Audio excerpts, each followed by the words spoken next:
कहते हैं भारत में गांव में आत्मा बसती है और ग्रामीण क्षेत्रों में लड़कियां ने जो कमाल दिखाया है और लड़कियां जो संघर्ष कर रही हैं वह एक अजीब कहानी है और अजीब दास्तान है। मैं आज पहुंचा हूं अमारुत, जो गया जिला का सुदूरवर्ती इलाका है, डोभी प्रखंड से करीब 7-8 किलोमीटर दूर। और यहाँ पे बच्चियां कुछ अनोखा कहानी गढ़ रही हैं और पढ़ाई के क्षेत्र में काफ़ी परचम लहरा रही हैं। तो हम आज मिलने के लिए पहुँचे हैं जो विपद परिस्थिति से कहा जाता है कि बेटे बेटियों में फ़र्क बहुत सारे देखा जाता है और बेटियां क्या नहीं कर सकती हैं।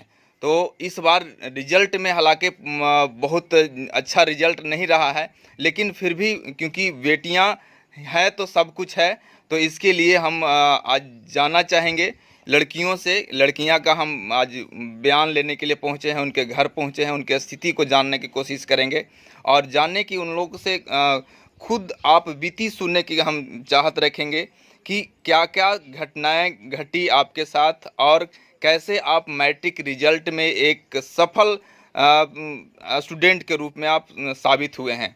सबसे पहले हम अमारुत के इनके पिता जो हैं कमलेश प्रसाद हैं और इनके हृदय गति जो हार्ट पेशेंट जिनको बोला जाता है के कारण इनके पिता का साया छूट चुका है और 4 बेटियां हैं और चारों बेटियां पढ़ाई के क्षेत्र में आगे बढ़ना चाहती है। आर्थिक संकट है और कैसे बढ़ रही हैं, मैट्रिक में अच्छा जो रिजल्ट लाई हैं, इसके लिए हम जानना चाहेंगे। ये अमारुत उच्च विद्यालय की छात्रा हैं और अशोका इंस्टीट्यूट में इनके द्वारा सहयोग भी किया गया पढ़ाई लिखाई में। इनका आर्थिक और शैक्षणिक में फ़ी नहीं लेकर। तो हम जानना चाहेंगे, अपना शुभ नाम बताएं आप। सुमन कुमारी। सुमन, बताइए कि आप मैट्रिक में कितना रिजल्ट कितना नंबर लाए हैं अभी? 391। 391 500 में कितना परसेंट हुआ? 80%। 80%। 80% आपने, आपके पिताजी नहीं हैं, कब डेथ किए थे और कैसे उनकी देहांत हुई थी? 2008 में डेथ किए थे और हार्ट के बीमारी से देहांत हो गए थे। आपको याद है कैसे उस समय की घटना कुछ? नहीं, हमें उतना याद नहीं है, छोटा थे हम। छोटा थे। तो पढ़ाई आपने कैसे की? आपकी माता कैसे किए? आपका कितना ज़मीन है? आपकी क्या आय का स्रोत है और क्या करना चाहती हैं वो आप बताएं। जमीन के बारे में हमको मतलब खाने भर जमीन? हाँ, खाने भर जब मतलब हो जाता है।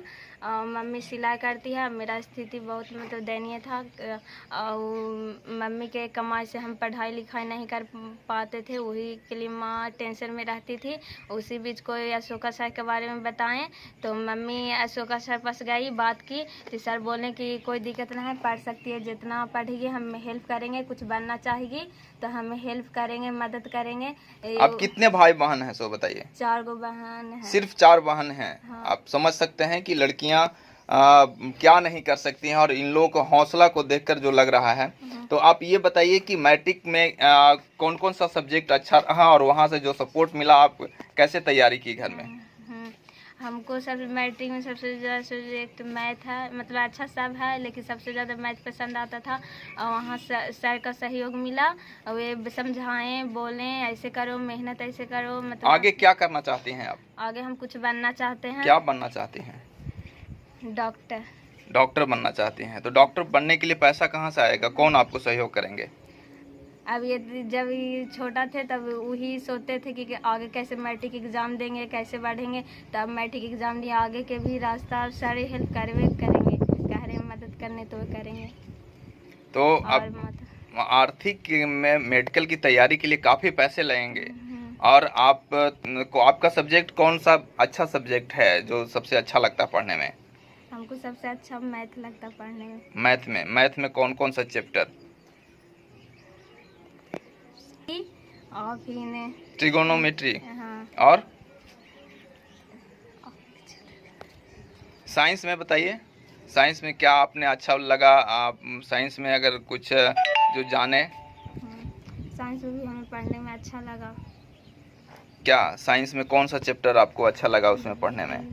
क्या उसमें रोचक जानकारी मिली? अम्ल और क्षार। अम्ल और क्षार, एसिड और बेस। एसिड का कुछ बताइए, गुण क्या होता है? एसिड का गुण और बेस का गुण। अम्ल, क्षार और लवण जो पढ़ना है आप लोग को। अम्ल के बारे में खट्टा होता है, क्षार कड़वा होता है। कड़वा होता है। चलिए, और कुछ बताना चाहेंगे? कैसे आप अपने लक्ष्य के पर पहुँचेंगे? आप आगे क्या करेंगे? इंटर में कहाँ एडमिशन लेना चाहते हैं? अशोका सर अशोका सर जो कहेंगे वो तो आपके मन में जो है बोलिए, वो अशोका सर पे छोड़ दीजिए। कौन कॉलेज में आप एडमिशन लेना चाहते हैं? घर आके पढ़ेगी या घर पे नहीं, रहकर? घर पर रहकर पढ़ेंगे। उच्च विद्यालय हाई स्कूल में नाम एडमिशन करवाएंगे। यहीं रह के पढ़ना चाहती हैं? अगर आगे आपको जगह मिले गया पटना तो? सहयोग राशि मिले तो? हाँ, सहयोग राशि मिले तो पढ़ेंगे। गए जहाँ भी सहयोग राशि हमें मिलेगा तो गया पटना भी पढ़ सकते हैं। और कुछ कहना चाहेंगे आप मम्मी के बारे में या फिर अपनी स्थिति के बारे में? हाँ, हमको मम्मी बहुत ही मेहनत लगा दी इससे, और सर का इस नंबर प्राप्त कर पाई हूँ। अगर सर सहयोग नहीं देते तो हमें तो नंबर भर तक नहीं ला पाते। मेहनत तो आपने किया ना सर, तो सर का काम था पढ़ाना। हाँ, तो सहयोग भी तो किए। ट्यूशन में 50 स्टूडेंट है, उसमें एक स्टूडेंट को फ्री कर दिए, यही ना हुआ? तो लेकिन आप पढ़ना तो आपको था। हाँ, हम भी मेहनत किए हैं। दीदी भी साथ में पढ़ती थी, मतलब बहन भी साथ में पढ़ती थी। हाँ। तो दोनों का फीस भी देते थे आप लोग कि फ्री में? फ्री में। स्वर्गीय कमलेश प्रसाद की पुत्री हुई शारदा कुमारी, और ये दूसरी बहन है। 4 बहनों में ये दूसरी नंबर पे है। और ये शारदा क्या करना चाहती है हम इन्हीं से सुनते हैं। आप बताइए कि आपका कितना नंबर आया है? 411 नंबर। 411, मतलब दीदी से ज़्यादा नंबर लाई हैं या कम नंबर लाई हैं? ज़्यादा लाए। ज़्यादा नंबर, मतलब बड़ी बहन को ज़्यादा लाना चाहिए था, छोटी बहन ज़्यादा लाई, तो अच्छी बात है। और आप लोग को भाई शुभकामनाएं। कितना परसेंट हुआ आपका रिजल्ट? 82%। 82%। तो आप कैसा महसूस कर रही हैं? दीदी से थोड़ा जलन भी हो रही होगी कि हम ज़्यादा ले आए? अच्छा महसूस कर रहे हैं। और आगे क्या करना चाहती हैं? आप दोनों बहनों का सपना एक है या अलग अलग है? दोनों बहनों के सपना अलग है। अलग अलग है। आप क्या बनना चाहती हैं? हम आगे जाकर टीचर बनना चाहते हैं। टीचर बनना चाहते हैं। हमको पढ़ा रही हैं माँ, कितना विपद परिस्थिति में पढ़ा रही हैं, तो आप क्या करना चाहती हैं और कैसे करना चाहती हैं? क्योंकि अर्थ का अभाव है, पैसा नहीं है आपके पास, तो कैसे पढ़ेंगे आप? हम आगे जाकर क्या करना चाहती हैं? पढ़ लिख कर क्या करना चाहती है? मैं क्या बनेगी? ज़्यादातर लड़कियां चूल्हा चौकट करती हैं, आप भी करना चाहेंगे? खाना बनाएगी? पुलिस ऑफिसर बनना चाहेंगे? नहीं, आपका क्या एम है? आईपीएस बनना। आईपीएस? तो आईपीएस के लिए क्या करेंगे आप? तैयारी क्या करेंगे? कौन सा सब्जेक्ट से आप आईपीएस बन सकते हैं? नमस्कार, मेरा नाम नेहा है। मैं डोभी की रहने वाली हूँ। मैं क्लास 8 से क्वालिटी एजुकेशन की छात्रा रही हूँ। मैट्रिक परीक्षा 2020 में मुझे 452 अंक प्राप्त हुए हैं। इसके लिए मैं और मेरे परिवार वाले बहुत खुश हैं। मैं अपनी सफलता का श्रेय क्वालिटी एजुकेशन के पूरे टीम को। नमस्कार, मेरा नाम सृष्टि कुमारी है। मैं डोभी की रहने वाली हूँ। मैं क्लास 8 से क्वालिटी एजुकेशन की छात्रा रही हूँ। मैट्रिक परीक्षा 2020 में मुझे 433 अंक प्राप्त हुए, जिसके लिए मैं काफ़ी खुश हूँ और मैं अपनी सफलता का श्रेय क्वालिटी एजुकेशन के पूरे टीम को देना चाहूँगी। खास करके हमारे सभी टीचर्स जैसे कि Saurabh Ranjan sir, Dev Kumar sir, Deepak sir, Nitish sir, Raju sir, Rajkishore sir. इन लोगों ने हमारी परीक्षा की तैयारी में काफ़ी मदद की है, जिसका परिणाम आज आपके सामने है। सुबह से शाम तक कैसे आप पढ़ाई करते थे? सर, सबसे पहले तो 3 बजे भोर में हम उठते थे, क्योंकि सुबह का समय ब्रह्म मुहूर्त होता है, जिससे पढ़ाई करने में बहुत ही मतलब मन लगता है। और 3 बजे से 5 बजे तक सुबह में पढ़ाई करते थे। उसके बाद 5 बजे के बाद ब्रश करते थे और फ्रेश होकर के कुछ नाश्ता कर लेते थे। और उसके बाद 6 बजे तक नाश्ता कर लेते थे और 6:30 के बाद अपने भाई बहन के साथ कुछ टाइम बिताया करते थे। और फिर उसके बाद 7 साढ़े 7 से अब फिर पढ़ाई करने लगते थे और 8:30 तक पढ़ाई करते थे। उसके बाद स्नान करके अब विद्यालय के लिए तैयार हो जाते थे और 9 बजे विद्यालय जाते थे और विद्यालय में 3 बजे छुट्टी हो जाती थी। मुझे आते आते 3:30 हो जाता था। और कुछ रूटीन भी शायद बनाए हैं, उसके बाद हम जानना चाहेंगे। रूटीन थोड़ा सा दिखाइएगा। रूटीन भी रूटीन के अनुसार से ही आप दिनचर्या अपना करते थे। यस, ये दिन भर का रूटीन है आपका। यस।